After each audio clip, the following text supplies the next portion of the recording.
These fluids are inside every semi-truck on the road. Some keep an 80,000-pound truck moving, some keep it stopping, some keep it from destroying itself, and one of them can quietly turn a healthy truck into a repair bill larger than some used cars.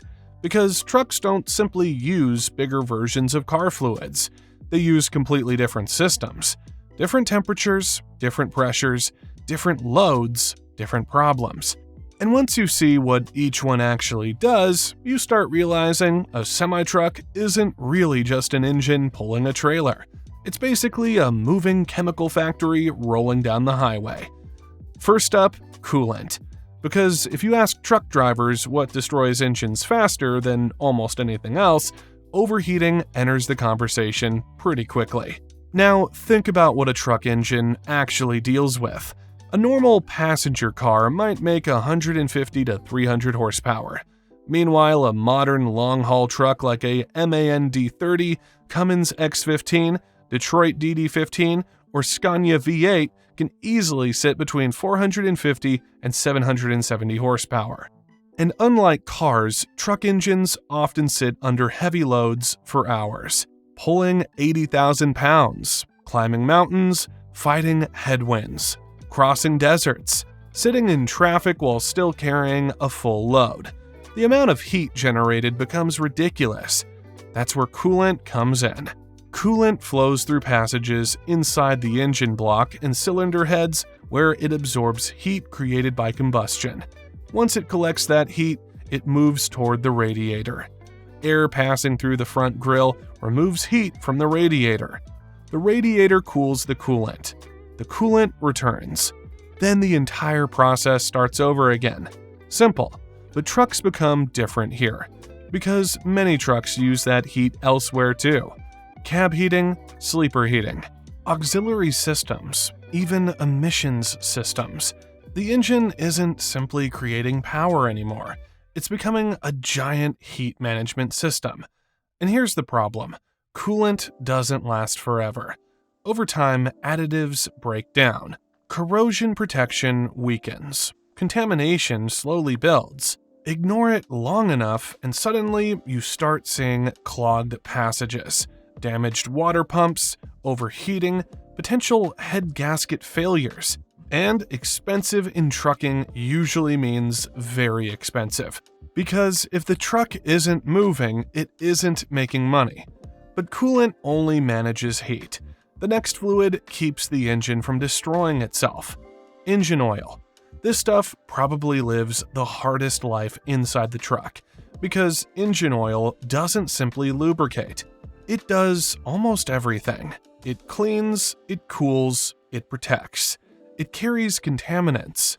It prevents corrosion. And it survives conditions that would destroy many other fluids almost instantly. Think about what happens inside a diesel engine. Pistons moving thousands of times every minute. Bearings spinning continuously. Turbochargers rotating above 100,000 RPM. Valve trains opening and closing. Metal moving beside metal everywhere. Without oil, the engine would basically begin eating itself alive.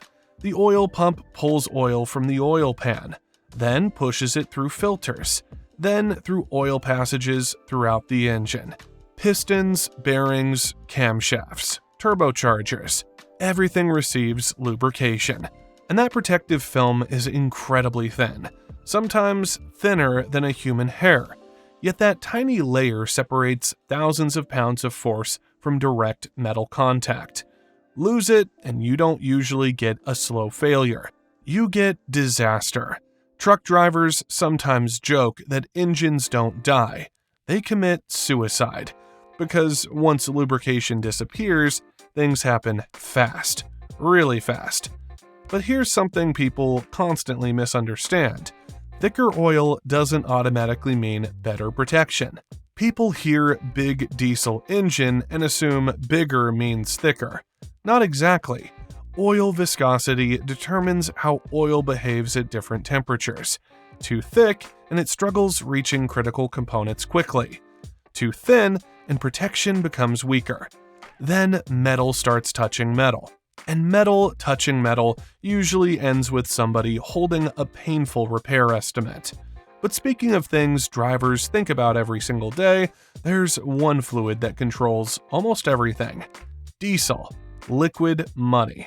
Because diesel doesn't simply make the truck move, it controls profitability, range, power, operating costs, and sometimes whether a trucking company makes money at all. Modern diesel isn't simply something you burn.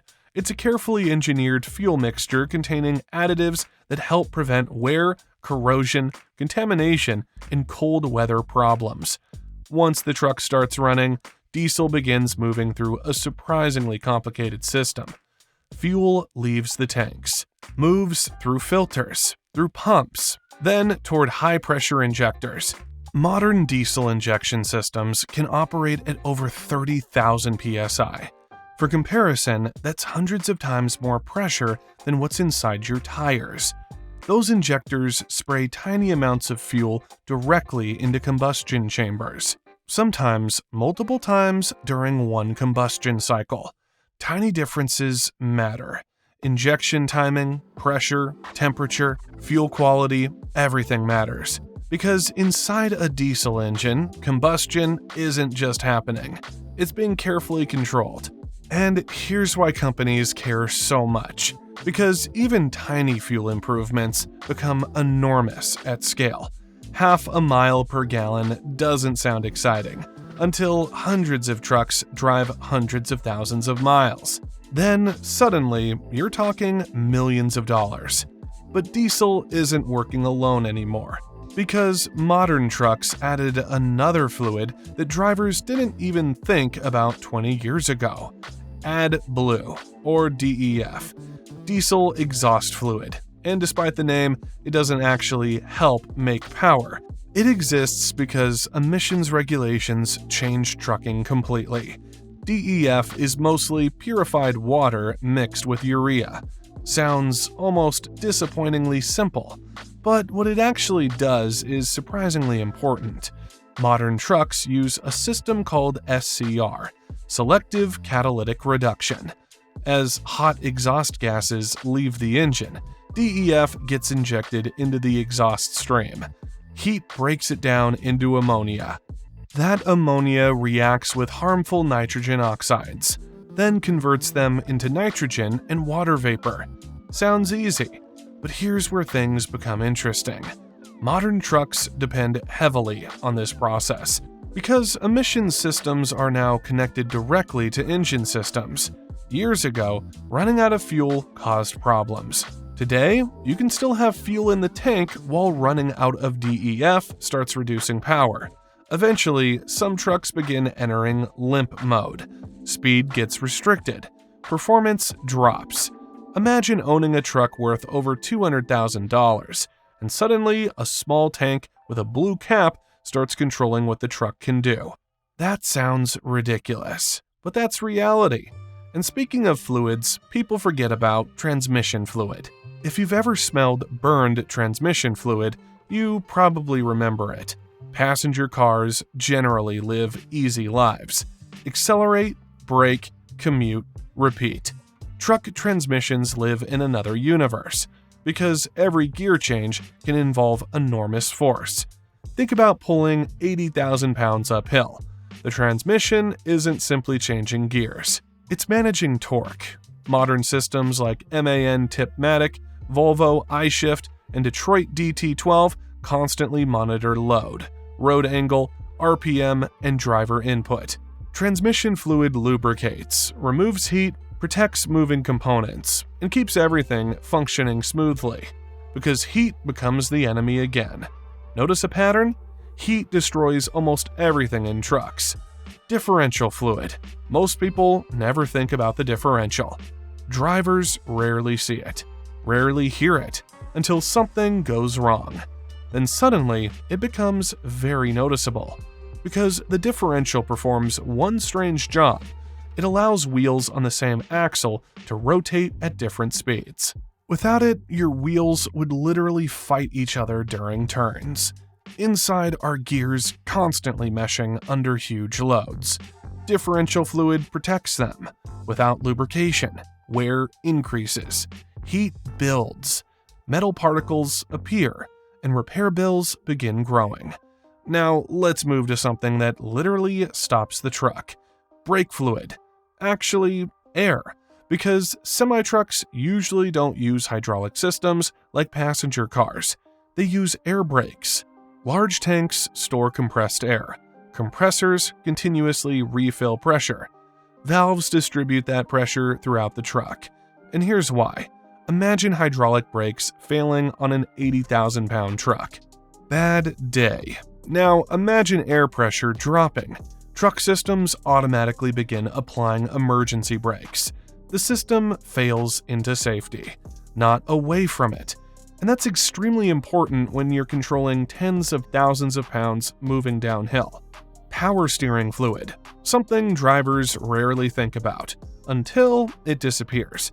Because turning truck tires carrying thousands of pounds of weight isn't exactly easy. Hydraulic steering systems use pressurized fluid to help drivers move those wheels. Without it, steering suddenly becomes much heavier, and after several hours of driving, your shoulders would definitely notice. Windshield washer fluid sounds boring until winter arrives. Road salt, snow, mud, road spray, dead insects. Imagine driving an 80,000-pound truck with visibility slowly disappearing. Suddenly, washer fluid becomes much more important. Because seeing the road usually beats guessing where it is. Because that's really the strange thing about semi-trucks. Most people think they're just giant engines pulling giant trailers. But they aren't. They're thousands of moving parts surviving through pressure, heat, friction, chemistry, and carefully controlled fluids. Take one away and the entire system starts falling apart. Because these fluids aren't simply keeping trucks alive. They're quietly keeping the entire supply chain alive, and most people driving beside them on the highway never even realize it. So next time you see a semi-truck on the highway, remember, there's probably a much bigger story behind it than you think. Thanks for watching. Subscribe for more truck stories, and I'll see you in the next one.